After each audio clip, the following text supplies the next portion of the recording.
माता सीता ने भी किया था एक घोर पाप।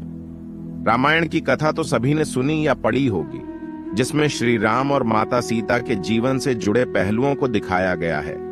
उन्हीं में से एक कहानी में बताया गया है कि कैसे मर्यादा पुरुषोत्तम राम अपनी पत्नी सीता को एक धोबी की बातों में आकर अयोध्या छोड़कर जाने को कह दिया था। लेकिन क्या आपको पता है कि वो धोबी के रूप में जन्मा एक पक्षी था, जिसके श्राप की वजह से ही माता सीता को वन में भटकना पड़ा था।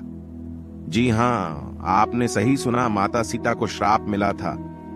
आज हम आपको बताएंगे कि देवी सीता को किस पाप की सजा मिली, जो उन्हें वन वन भटकना पड़ा। धरती की कोख से जन्मी थी सीता। मिथिला नगरी में जनक राजवंश राज करता था। उन्हीं में से एक राजा शीरध्वज थे।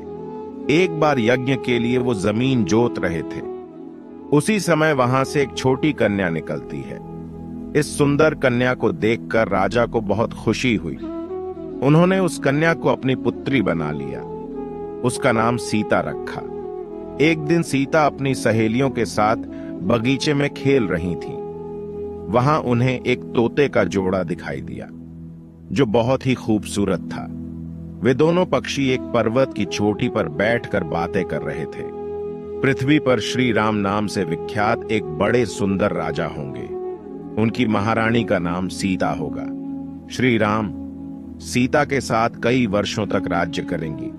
धन्य हैं वे जानकी देवी और धन्य हैं वे श्री राम। माता सीता ने जानी प्रभु राम की कहानी। तोते की ऐसी बातें सुनकर सीता ने सोचा कि ये दोनों तो मेरे ही बारे में बातें कह रहे हैं। इन्हें पकड़कर मैं इनसे अपने जीवन से जुड़ी सारी बातें पूछ सकती हूं। इसीलिए उन्होंने अपनी सहेलियों से उन दोनों पक्षियों को पकड़कर लाने को कहा। उनकी सहेलियां उस पर्वत पर गईं और दोनों पक्षियों को पकड़कर ले आईं। माता सीता उन पक्षियों से कहती हैं कि तुम दोनों बहुत सुंदर हो, देखो, डरो नहीं, मैं तुम्हें कोई नुकसान नहीं पहुंचाऊंगी। तुम बस मुझे ये बताओ कि तुम कौन हो और कहां से आए हो। राम कौन है और सीता कौन है, तुम्हें उनके बारे में कैसे पता है? पक्षी जोड़े ने सुनाई श्री राम जन्म की कथा। माता सीता के पूछने पर दोनों पक्षी बताते हैं कि एक बहुत विख्यात महर्षि वाल्मीकि हैं। हम दोनों उन्हीं के आश्रम में रहते हैं। महर्षि ने रामायण नाम का एक ग्रंथ लिखा है, जिसका पाठ उन्होंने अपने शिष्यों को भी कराया है। उन पक्षियों ने सीता को यह भी बताया कि इस ग्रंथ में महर्षि वाल्मीकि ने बताया है कि महर्षि ऋष्यशृंग के द्वारा किए गए पुत्रेष्ट यज्ञ से प्रसन्न होकर भगवान विष्णु, राम, लक्ष्मण, भरत और शत्रुघ्न, ये 4 मानव शरीर धारण कर पृथ्वी पर जन्म लेंगे। बड़े होने पर श्री राम महर्षि विश्वामित्र और अपने छोटे भाई लक्ष्मण के साथ हाथ में धनुष लिए मिथिला आएंगे और शिव जी के धनुष को तोड़कर सीता से विवाह करेंगे। राम और सीता का विवाह। फिर उस पक्षी के जोड़े ने कहा, हे सुंदरी, हमने तुम्हें सब कुछ बता दिया, अब हमें छोड़ दो, हम जाना चाहते हैं। पक्षियों की बातें सुनकर माता सीता के मन में और भी बातें जानने की इच्छा हुई। उन्होंने उन दोनों से पूछा कि राम कहां होंगे, वे किसके पुत्र हैं, कैसे वो मिथिला आकर जानकी से विवाह करेंगे। नर तोता बोला कि श्री रामचंद्र का मुख कमल के समान सुंदर, नेत्र बड़े बड़े और खिले हुए, नासिका ऊंची, पतली भुजाएं घुटनों तक, गला शंख के समान होगा। मैं उनका क्या वर्णन करूं, जिनके गुणों का बखान 100 मुख वाला भी नहीं कर सकता। दोनों पक्षी कहते हैं कि जानकी देवी धन्य हैं, जो जल्द ही रघुनाथ जी की पत्नी बनकर उनके साथ कई वर्ष तक राज करेंगी। लेकिन तुम कौन हो? पक्षियों की बातें सुनकर सीता ने कहा कि जिसे तुम लोग जानकी कह रहे हो, वो मैं ही हूं।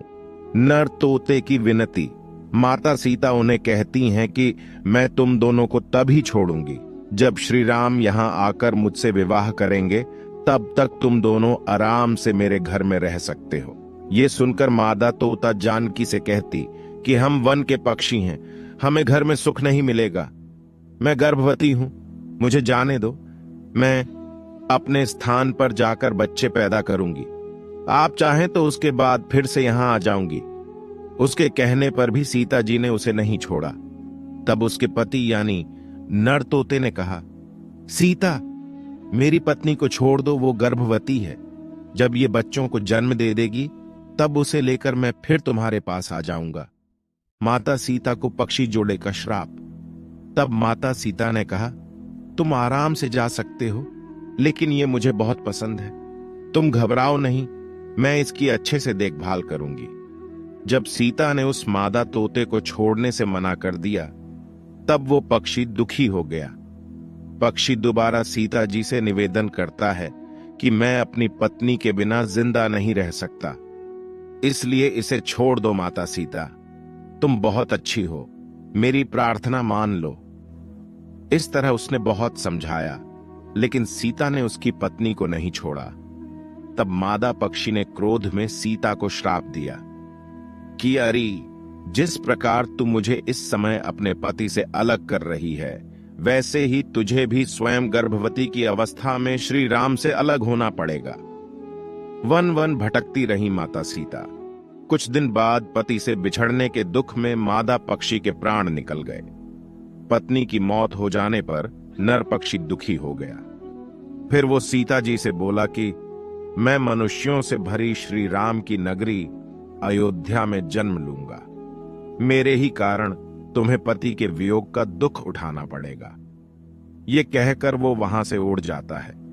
कुछ साल बाद उसका जन्म अयोध्या में धोबी के घर हुआ। उस धोबी के कारण ही सीता जी का अपमान हुआ। उन्हें अपने पति श्री राम से अलग होना पड़ा। उस तोते का श्राप ही सीता जी के पति श्री राम से बिछड़ने का कारण बना। इसीलिए जब माता सीता गर्भवती थीं तो उन्हें भी पति से दूर वन में रहना पड़ता है। आपने अक्सर लोगों को कहते सुना होगा कि हमें हमारे कर्मों का फल हमें यहीं मिलता है।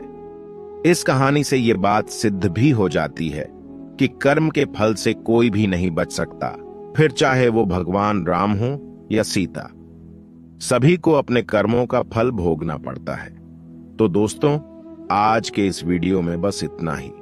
उम्मीद है आप सभी को ये वीडियो पसंद आई होगी, और अगर पसंद आई है तो वीडियो को लाइक और हमारे चैनल को सब्सक्राइब जरूर करें। धन्यवाद।